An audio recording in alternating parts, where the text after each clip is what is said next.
Alors, avec nous pour justement revenir sur ce point essentiel du diagnostic initial, Michel Kahn, bonjour. Bonjour. Et Marie-Cécile Hollard, bonjour.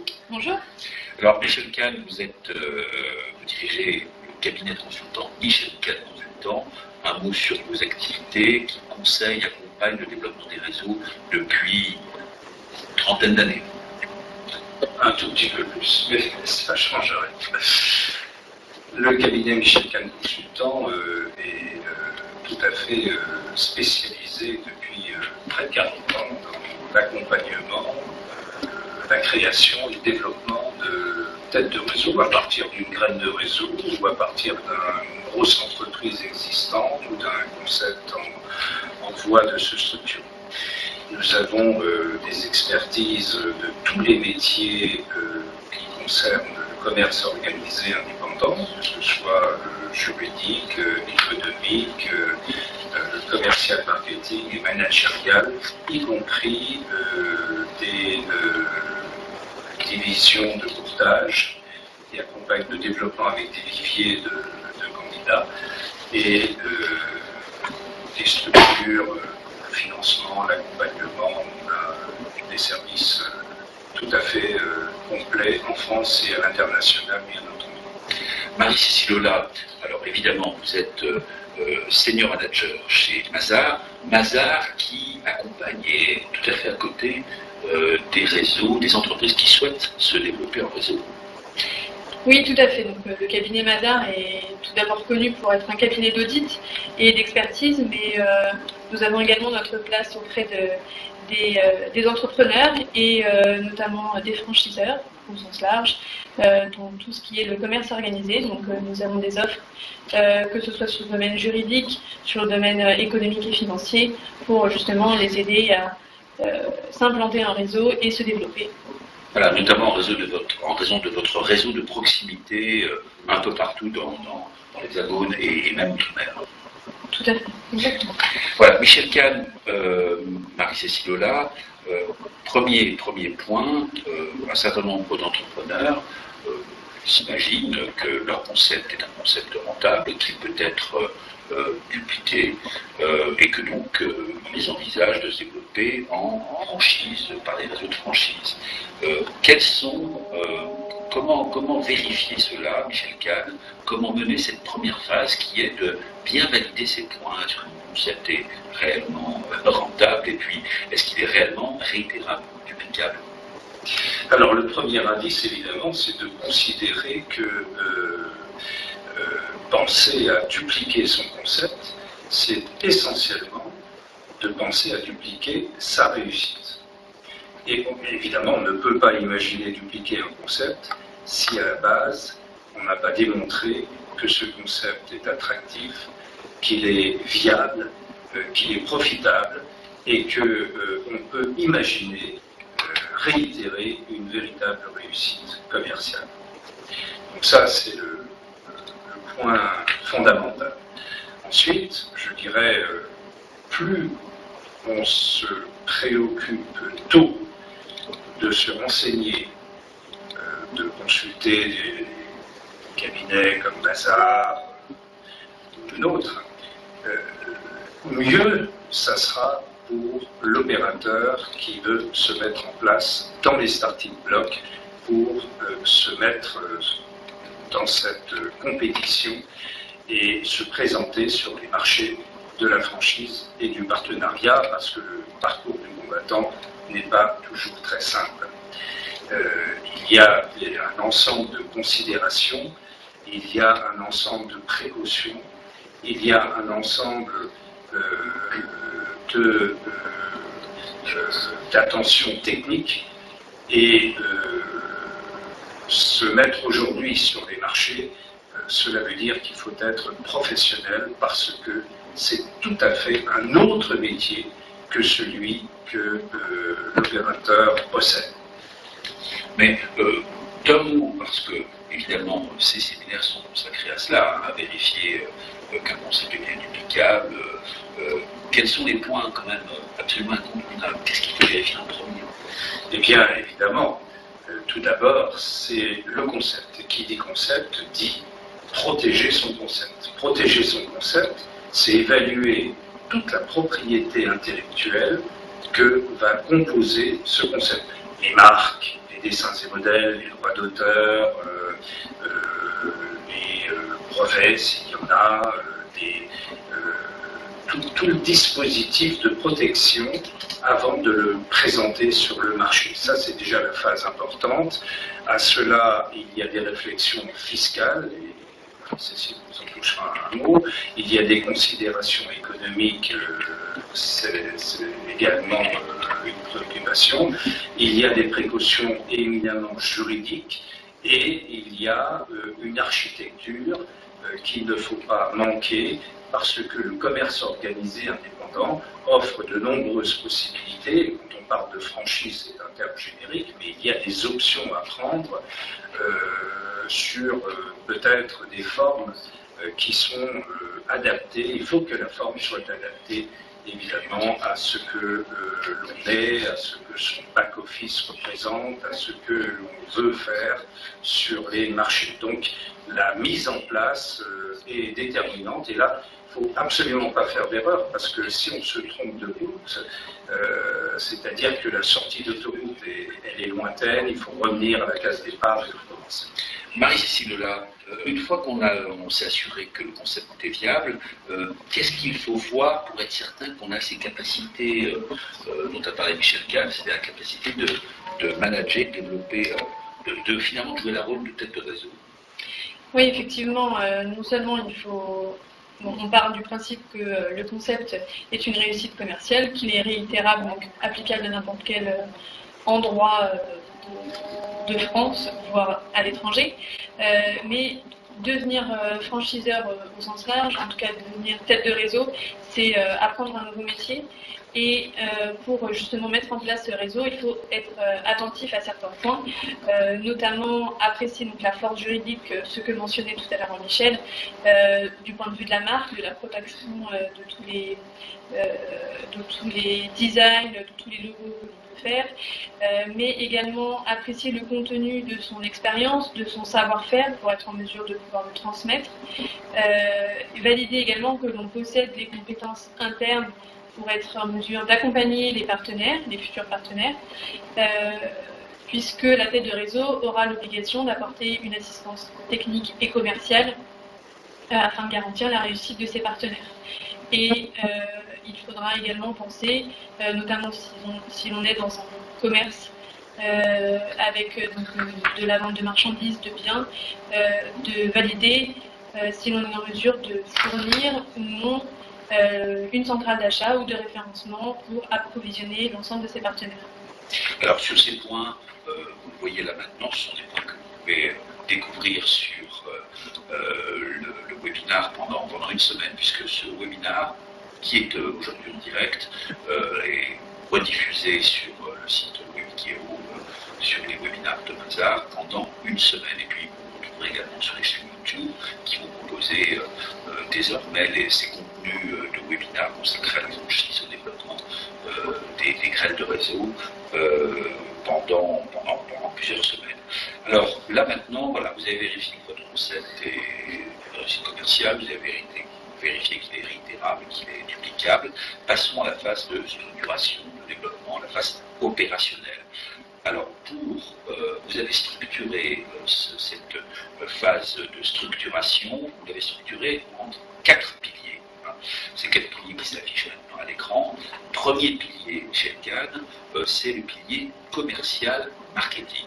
Alors pourquoi est-ce que c'est la première phase qu'il faut considérer pour dupliquer son concept? Oui, alors en fait, le premier réflexe, c'est de faire un contrat. Ben non, on verra, le contrat, c'est la dernière des choses à faire, puisqu'il faudra imaginer, il faudra structurer, il faudra concevoir la mise en marché de son concept et de mettre au point une véritable stratégie. Donc ce pilier commercial et marketing consiste à définir une véritable stratégie d'introduction sur les marchés de la franchise et du partenariat, va définir la conception, la structuration de méthodes, davantage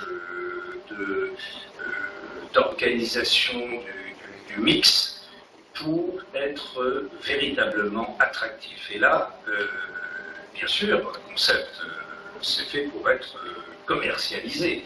Or, la commercialité, aujourd'hui, se heurte à deux grands murs. Le premier, c'est la concurrence du secteur d'activité. Forcément, on va se retrouver en concurrence frontale avec ce qui peut exister.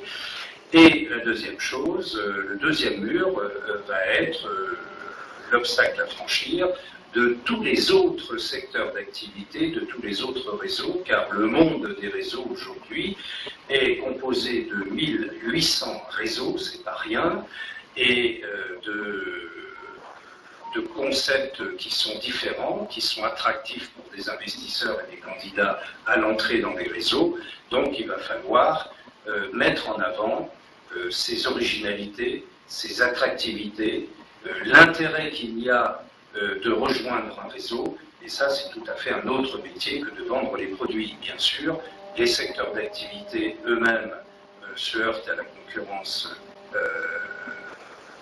de l'activité elle-même, hein, du secteur d'activité, et là encore, il va falloir mettre en avant les plus produits, l'intérêt, l'attractivité qu'il y a, et tout cela, il faut le construire, il faut le mettre en forme, il faut le modéliser à travers un ensemble de documents, de supports audiovisuels, de supports pour communiquer au travers des nouvelles technologies, et maintenant plus précisément avec l'exploitation des systèmes data, et là nous sommes particulièrement bien équipés, et la communication et l'intérêt utilisent la data pour proposer le centre d'intérêt du secteur d'activité. Donc tout a été bouleversé, nous sommes dans une mutation profonde, et le marketing de ce pilier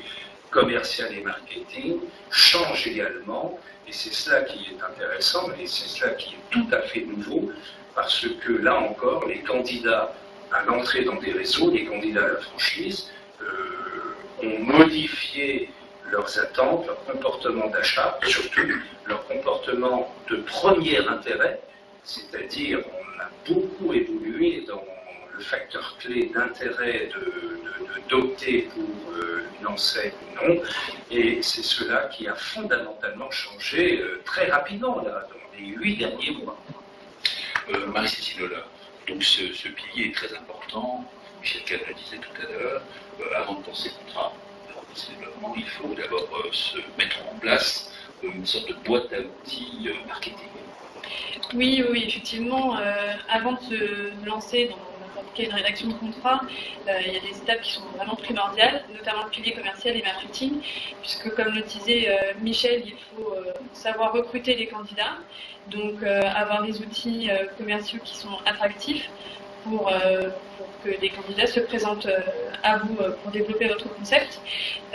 Mais auparavant, il est nécessaire d'avoir une vraie réflexion marketing sur où je veux développer mon concept, sur quel territoire possible je vais pouvoir l'étendre, comment je vais justement prévoir toutes les campagnes marketing autour de ma marque, de mon concept, de mon réseau, et également anticiper l'aspect marketing que je vais pouvoir donner en assistance commerciale auprès de mon partenaire. Pour cela, il va falloir donc construire des outils, que ce soit papier, digitaux, peu importe le format, mais qu'ils soient en tout cas adaptés et qui conviennent à l'ensemble des partenaires pour justement développer le concept, que ce soit auprès des futurs clients ou auprès des futurs candidats. Voilà, donc se développer en réseau, c'est vraiment apprendre un deuxième métier. J'ajouterais dans le prolongement de ce que dit Marie-Cécile que ces outils, comme je le disais, sont des outils tout à fait nouveaux aujourd'hui. Et ce qui est intéressant, c'est que nous avons organisé une structure hyper spécialisée pour donner, si je peux me permettre l'expression, de l'avenir à ce futur immédiat. Et cette structuration se fait essentiellement avec une division de chez Mazars qui spécialise de plus en plus dans ce genre d'opération et au service des têtes de réseau, et avec aussi N7 Production, qui est une entreprise qui est spécialisée dans les micro-métrages pour communiquer en temps réel sur les réseaux sociaux et toucher le cœur des cibles en mouvement. Et en mouvement, en relation directe avec le système data dont je parlais tout à l'heure. Donc, nous vivons des époques tout à fait extraordinaires sur le plan du changement et des mutations. Alors, l'autre point important, évidemment, c'est le point économique et financier. Je rappelle d'ailleurs à toutes les personnes qui éventuellement suivent en direct ce webinaire qui peuvent poser des questions à Marie-Cécile Lola de Mazars ou à Michel Kahn du cabinet Michel Kahn Consultant, et puis nous répondrons en fin de webinaire à ces questions. Marie-Cécile Lola, donc évidemment l'aspect économique et financier, c'est aussi un pilier clé quand on se lance dans le développement d'un réseau. Oui, effectivement, non seulement le pilier est important quand vous voulez développer votre propre concept en tant qu'entreprise personnelle, mais c'est également un élément important pour la réussite du concept, du réseau et donc de ses membres. Le succès du réseau vient évidemment du succès de ses membres et de ses partenaires, quel que soit le format choisi, qu'il soit franchisé, concessionnaire, partenaire ou affilié, peu importe. Mais il faut être en mesure de s'assurer que tous les partenaires, que tous les membres ont les clés en main pour justement avoir cette réussite économique et financière que vous avez pu connaître sur au moins vos établissements pilotes et sur votre activité. Donc il faut non seulement établir certains documents pour ensuite communiquer auprès des candidats, mais il faut être en mesure de choisir des ratios financiers qui permettent de suivre clairement l'activité et l'ensemble du réseau, non seulement pour garantir la réussite, mais surtout pour prévenir et guérir tout éventuel dérapage. Michel Kahn, ce qui est important, là aussi on parlait de second métier, là sur ce plan économique et financier, pour la tête de réseau, c'est aussi apprendre de nouvelles manières de travailler.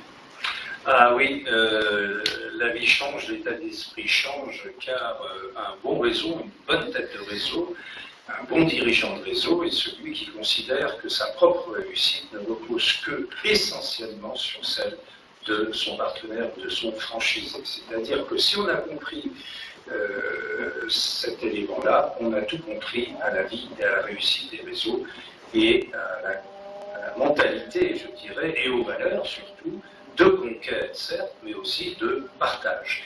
Et cela veut dire qu'il faut vivre, bien sûr, mais il faut laisser vivre. Il faut que le partenaire, que le franchisé, gagne sa vie. Il faut que ce soit de façon parfaitement équilibrée, gagnant-gagnant. Parce que la tête de réseau doit faire réussir. Ça fait partie du savoir-faire. C'est le savoir-faire, faire en sachant faire réussir son franchisé ou son partenaire. Concrètement, par exemple, ça veut dire des redevances pas trop élevées. Voilà, alors il faut raisonner. Quand on voit des réseaux qui demandent des redevances qui dépassent de 20% la CAF qui va rester à son franchisé, c'est juste scandaleux. Mais c'est souvent tout à fait innocent parce que les amateurs ne se rendent même pas compte de ce qu'ils font. Ils singent tout simplement les concurrents en copiant le taux de redevance qu'ils appliquent et c'est forcément la grosse erreur à ne pas commettre. Et Marie-Cécile est particulièrement bien placée pour vous expliquer comment il faudra procéder parce que c'est là où les réglages sont importants. Sur l'aspect global, la tête de réseau, du point de vue de ce pilier économique et financier, doit construire en réalité son observatoire économique. Et un observatoire économique dans le but d'accompagner la réussite de son franchisé ou de son partenaire pour l'accompagner dans le couloir de la prévention des risques et de l'accompagner en ayant la maîtrise des chiffres. Ça, je crois que c'est facile à comprendre quand on l'énonce comme ça, mais c'est rarement fait, et quand la catastrophe arrive, quand les déviations arrivent, il est très difficile de rattraper alors qu'on peut agir dans le cadre de la prévention au fur et à mesure que le franchisé se développe, et l'ensemble du réseau, car une petite erreur sur une unité, c'est pas grave quand on est tout petit commerçant, quand on est seul, quand on est isolé. Mais imaginez un réseau de 137 points de vente, comme je viens de le voir tout récemment, et qui a une toute petite erreur, vous vous rendez compte que ça peut, les proportions que cela peut faire à la fin d'une année, et sur un réseau de 137 points de vente, c'est juste énorme. Donc, l'observatoire économique, la conduite du chiffre, l'architecture économique et financière bien organisée, eh bien, c'est tout simplement un filet de sécurité, c'est un deuxième parachute, et quand on voit, il y en a beaucoup, ça c'est notre expérience, beaucoup de réseaux qui font du saut à l'élastique sans élastique. Rappelez peut-être ce point extrêmement important, il faut absolument identifier les ratios financiers qui vont pouvoir encadrer non seulement la réussite de la tête de réseau, mais de l'ensemble des affiliés. Oui, c'est vraiment un point qui est très important et qui est souvent négligé parce qu'on se laisse porter par voilà, toutes les choses qu'il y a à faire à côté, et notamment assister les nouveaux franchisés. Donc sur l'aspect technique purement commercial auprès des clients et organisationnel au niveau de son point de vente, mais il ne faut surtout pas oublier de suivre ces éléments économiques et de manière régulière pour pouvoir anticiper toute difficulté, parce que de toute façon c'est les premières années qui sont difficiles pour n'importe quel entrepreneur, donc c'est là où il faut être le plus vigilant, identifier, donc avoir des ratios financiers pour pouvoir les suivre très régulièrement et anticiper toute difficulté et amener en tout cas les actions correctrices très rapidement. Et c'est également pour cela que nous avons mis en place un système de pilotage, que ce soit auprès des franchiseurs ou auprès des franchisés, pour justement assurer cette pérennité du point de vente et donc du réseau. Alors, autre pilier extrêmement important, troisième pilier, le pilier managérial et animation. Alors, Michel Kahn, ça paraît évident. Voilà, je développe un réseau, donc je dois animer un réseau. Mais en fait, on l'a mentionné tout à l'heure, c'est notre métier, donc c'est compliqué. Oui, le management d'un réseau, c'est finalement entretenir une relation avec des hommes, avec des équipes, avec un groupe. À partir de là, les relations et les structures de dialogue s'organisent, mais elles s'organisent aussi en fonction du type de réseau que l'on a choisi. La technique managériale d'un réseau de franchise est à l'ouest d'une technique managériale d'un réseau coopératif, d'un réseau participatif.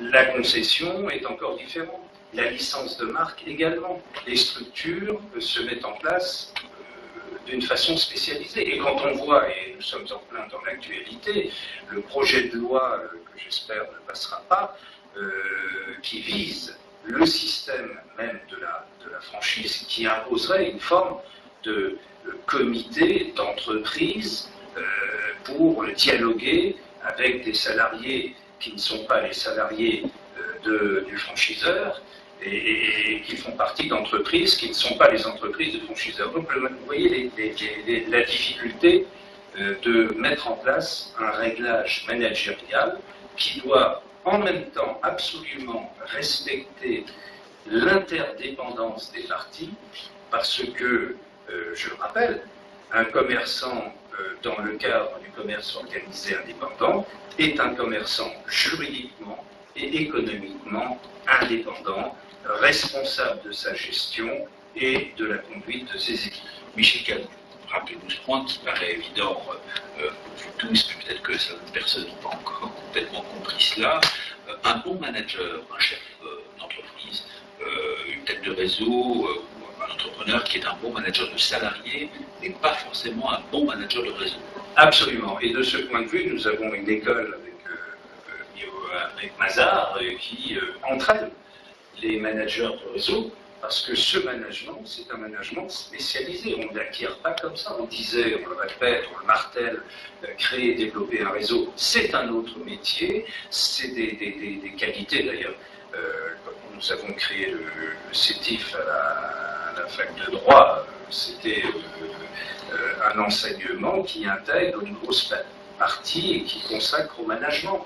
Or, on voit bien les échecs, souvent, les situations de crise, très souvent, sont dues à des défaillances managériales, à des managements mal adaptés et des hommes mal entraînés à cela. Et pour cela, il y a des entraînements, il y a une véritable école managériale de réseau. Alors, Marie-Cécile Lola, il existe des outils, Michel Kahn l'a dit aussi, il existe des formations.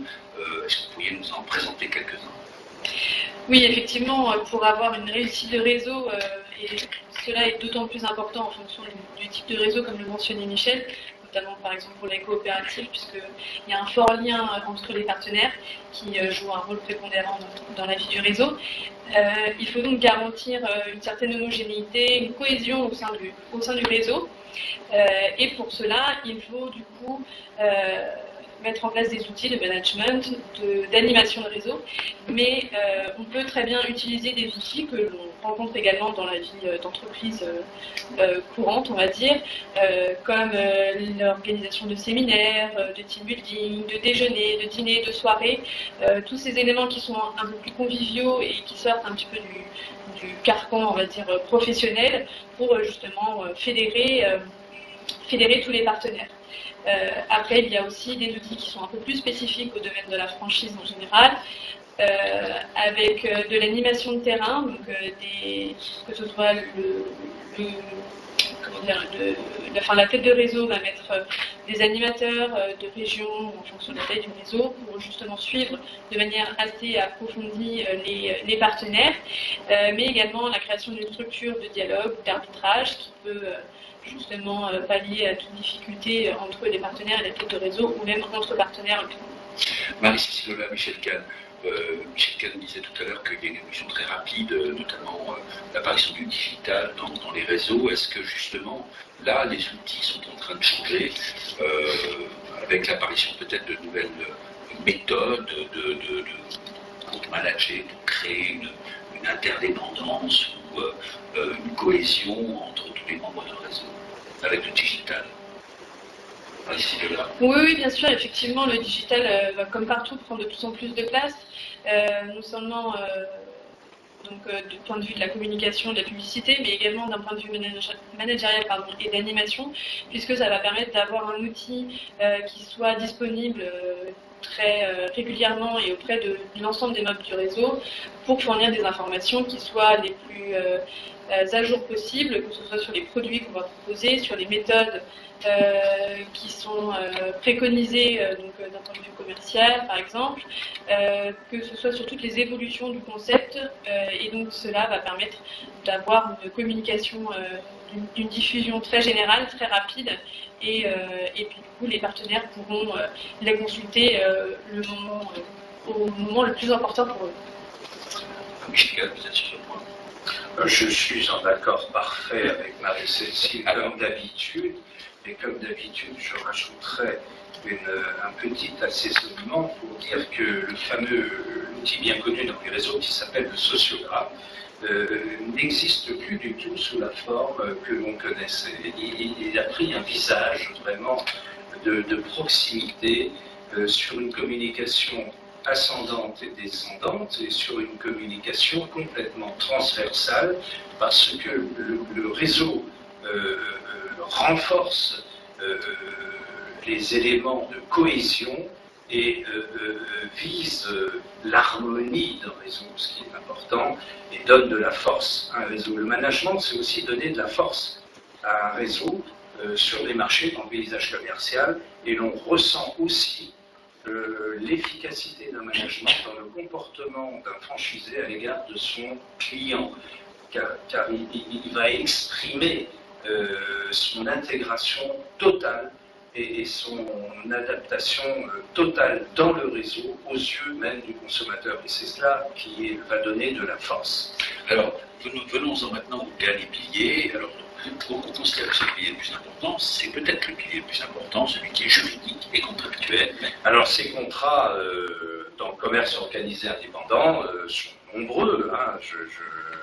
Juste pour que l'on comprenne ce monde des réseaux, 1800 réseaux, 117 000 entreprises affiliées, 184 ou 7 aujourd'hui milliards d'euros de poids de chiffre d'affaires. On parle de franchise au sens générique, mais le contrat de franchise lui-même ne représente pas plus que 50 milliards. Donc vous voyez bien que tout n'est pas de la franchise. Alors, le reste, c'est quoi ? Eh bien, ce sont des contrats de partenariat, soit d'intérêt économique, soit d'intérêt commun, des contrats de licence de marque, des contrats de commission affiliation, des contrats d'adhésion et de coopération, des contrats d'affiliation simple. Il y a de multiples formes, des contrats de chaîne volontaire, notamment le commerce de gros. Donc chaque contrat a des règles précises. Ils ne sont pour la plupart pas encadrés dans des textes de loi propres. Le seul système qui est encadré juridiquement, et également, c'est la loi sur la coopérative. Ça, oui, là, c'est clair, là, c'est parfaitement encadré. Après, il y a des textes sur la franchise, il y a des définitions qui sortent des règlements d'exemption des communautés européennes, notamment celui de 88. Mais le contrat se construit pour chacune de ces formes. Maintenant, ce contrat, il arrive tout à fait à la fin. Et oui, puisque au moins, nous l'avons vu, tout est clair. Nous savons comment commercialiser le concept, nous savons comment organiser les flux financiers, quel est le montant de la redevance, quels sont les taux de publicité nationale ou locale, ou tout ce qu'on a imaginé, tout ce qui est validé, tout ce qui est conçu. Quand on maîtrise absolument tout, quand on maîtrise le management, combien de réunions, à quelles faut-il participer, comment ça se passe, eh bien c'est simple. À ce moment-là, on peut le traduire très clairement dans un contrat. Et souvent, ces contrats ne restent pas cloîtrés dans leur forme. Ce sont très souvent des contrats sui generis où l'on emprunte un petit peu à l'un ou un petit peu à l'autre pour en faire un outil juridique qui est celui véritablement du réseau. Et c'est ainsi que l'on a un confort de progression, car un bon contrat, il est fait d'une part pour être commercialisé. Un contrat, il faut l'acheter, il faut le signer, hein, il faut quand même être concret à un moment donné. Il est fait aussi pour protéger la tête de réseau, il est fait aussi pour protéger l'affilié, le franchisé et souvent le consommateur, il est fait pour expliquer clairement les choses à un magistrat, et il est fait pour s'inscrire dans une continuité de la communication globale depuis la première annonce que l'on peut voir sur un site, jusqu'au discours d'un commercial, jusqu'aux documents qui sont écrits. Il doit y avoir une cohérence parfaite. Et c'est cela, un bon contrat, que l'on ne peut faire tout à fait à la fin. Alors, question sur ce point, Marie-Cécile Lola, une question a été posée par Nicolas. Je rappelle que si vous voulez poser des questions, vous avez encore quelques minutes pour le faire, et Marie-Cécile Lola ou Michel Cadre répondront à vos questions. Alors, est-ce qu'il vaut mieux prendre un contrat qui est déjà, on va dire, tout fabriqué et l'adapter, ou alors éventuellement construire un contrat avec? Alors, il faut, pour établir son contrat, il faut tout d'abord, comme on l'a dit précédemment, se poser les bonnes questions pour savoir quelle idée du management, de l'animation, des relations qu'on va avoir avec son partenaire pour bien choisir la forme juridique. Après, effectivement, il existe certains contrats types, mais sur lesquels il faut prendre beaucoup de recul. Votre préconisation, c'est plutôt ajuster un contrat type, ou bien vraiment partir entre guillemets de rien? Alors, si on a peu de bases technique juridique, ça peut être intéressant d'avoir un contrat type pour éviter les clauses indispensables à certains contrats, notamment pour se protéger et protéger l'ensemble des intervenants au contrat. Mais il faut toujours garder en tête qu'ils doivent être ajustés au maximum en fonction de son vécu, de sa volonté de tête de réseau, de partenaire, pour que les relations soient cohérentes entre le contrat et les actions qui seront menées ultérieurement. Pour répondre aussi à Nicolas, effectivement, il faut un contrat qui soit valable pour l'ensemble du réseau et non pas pour chaque candidat, puisque une fois qu'on a choisi la forme, elle sera valable pour n'importe quel candidat qui se présentera au réseau. Mais après, d'un point de vue même organisationnel, management, il serait impensable de devoir s'adapter à Monsieur X ou Monsieur Y en fonction de son type de contrat qu'on n'a pas forcément toujours en tête. Autre question aussi sur quel poste un franchiseur, on est là dans cette phase initiale de rédaction, peut-il lâcher du lest? Ça va dépendre de est-ce qu'on est sur un contrat de franchise, mais en gros, qu'est-ce qui est vraiment absolument indispensable, incontournable, et puis sur quel poste est-ce qu'on peut moduler? Prenons par exemple un demandeur de franchise. Il y a une architecture d'un contrat lorsqu'il est fait. Lâcher du lest, ça veut dire entrer dans une négociation. On peut bien entendu apporter quelques éléments d'adaptation à des cas particuliers. On ne peut pas, mais absolument pas toucher à des fondamentaux, à des murs porteurs. Quels sont l'économie d'un contrat? Le taux de redevance doit être le même pour tout le monde. Les conditions économiques sont les mêmes pour tout le monde. Il n'y a pas de... On ne peut pas mettre en place des mesures discriminantes pour l'un par rapport à l'autre.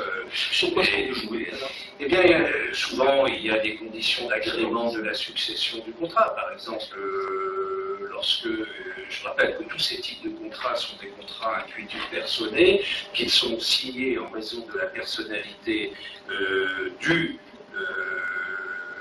candidat, du franchisé lui-même, et que s'il veut demander une clause d'agrément du successeur par anticipation, on peut l'imaginer. S'il y a des délais d'ouverture qui sont prévus à 12 mois, si pour un cas particulier il faut 18 mois, on peut bien entendu lâcher du lest là-dessus, on peut s'adapter toujours avec intelligence. C'est la raison pour laquelle tous ces contrats types, et là je peux faire chambre à part avec Cécile, parce que je dis toujours, il n'y a pas de contrat type, il y a des types de contrats.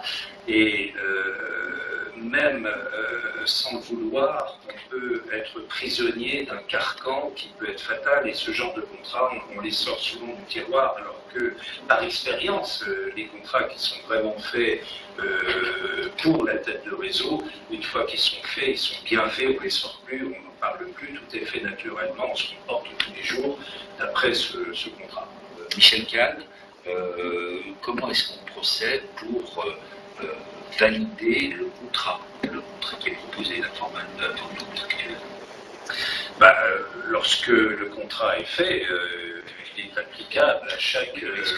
Quand vous n'avez pas encore d'expérience, puisque tout est tellement spécifique, que chaque contrat de franchise pratiquement est unique et spécifique à un réseau et un concept, comment est-ce qu'on peut être sûr, comment est-ce qu'on peut le valider? Puisqu'on sait ensuite que cela va vous engager pour plusieurs années, il n'y a pas le droit d'erreur. Bon, alors, souvent, on met en place au départ des contrats de pilotage où l'on met en place une période d'adaptation, une période de petits réglages qui se fait souvent sur les 5 premiers franchisés. Ensuite, on valide, où on invalide, ça arrive, mais quand c'est bien conçu, c'est... Donc on est là sur des formes de pilotage. Oui, quand on voit bien un jeune réseau qui se met en place, souvent les jeunes réseaux n'ont qu'un seul pilote et sont pressés de développer. Alors évidemment, tout le monde n'applique pas les règles de sécurité en disant il faut 2, 3, 4 pilotes dans des régions, des configurations différentes. Bien entendu, si on a les moyens, mais après, il faut aussi avoir le sens et le bon sens de la pratique. Il faut être concret, car plus de temps vous allez mettre, plus de temps vous allez laisser à vos concurrents de vous dépasser et de vous retrouver en fin du peloton. Cette phase d'expérimentation avec les premiers partenaires va permettre de concrétiser au moins son idée du management qu'on avait, de l'animation, des relations avec ses partenaires et de l'organisation en elle-même pour vendre, mettre à disposition les produits éventuellement, pour confirmer tous ces éléments-là et éventuellement adapter le contrat pour qu'il arrive dans sa formule, on va dire, quasi définitive. Alors, ensuite, maintenant, on se déploie, ça y est, la phase de pilotage et de test est passée. À quel rythme faut-il se développer, Michel Kahn? Bon, alors je rappellerai très rapidement les 3 raisons fondamentales pour lesquelles on va opter pour cette stratégie. Opter pour cette stratégie, il y a 3 raisons fondamentales. La première, c'est que c'est une stratégie qui permet d'aller très vite dans le développement, et souvent quand on a un bon concept, il faut prendre les marchés rapidement et avant les compétiteurs, avant que d'autres ne se mettent en place, car la prime du premier est importante. La deuxième raison, c'est l'autofinancement de son développement, et la troisième, c'est la capitalisation et la valorisation de sa marque, qui est une opération plutôt économique. Donc le déploiement s'organise sur un process qui quantifie le nombre d'unités que l'on peut mettre en place sur le territoire, ensuite à l'international, et lorsqu'on a une vision claire, on peut y aller et on développe. Merci Michel Kahn, merci Marie-Cécile Lola. Merci à vous. Merci à vous, bonne journée.